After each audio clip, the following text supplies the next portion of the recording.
dan saya buka untuk soalan. Rakan-rakan media, dipersilakan. Sila sebut nama dan organisasi media. Hai, saya Dani dari BFM. Okey, memandangkan pelaburan terhadap Sapura Energy tidak dikira bailout, right? Boleh saya tahu macam mana? Apa stance kerajaan sekarang mengenai bailout dan apa juga kriteria yang boleh justifikan itu sebagai something yang patut ditolongkan, di bailout kan? Ya. Kita tidak lihat dalam kes Sapura Energy ini sebagai satu bailout kerana dia datang dengan syarat-syarat yang khusus.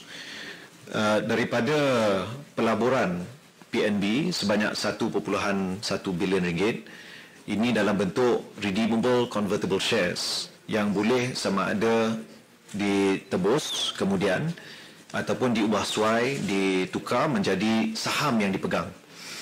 Dan kita semua sedia maklum dalam kes PNB, hasratnya adalah untuk mencipta nilai dan merealisasikan keuntungan yang akan dipulangkan kepada pendeposit dalam pelbagai instrumen seperti instrumen simpanan seperti amanah saham Bumiputra dan amanah saham Wawasan dan sebagainya.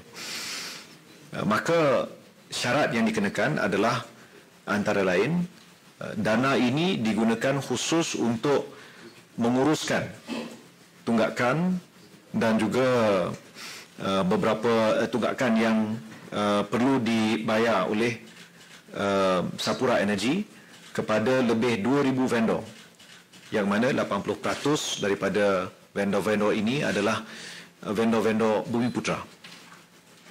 Jadi di pihak kerajaan secara umumnya kita akan teliti case by case, tapi kita akan amalkan prinsip madani yang mana there is no free lunch.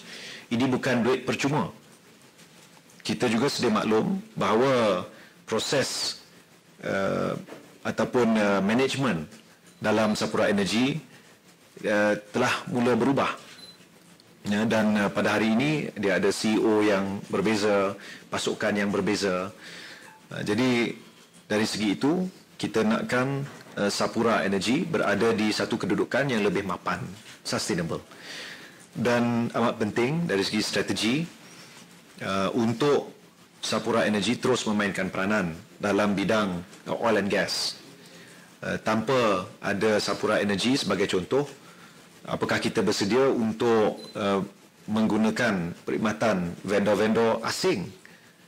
Jadi di sini perkiraan-perkiraan termasuk hal seperti itu ada dipertimbangkan.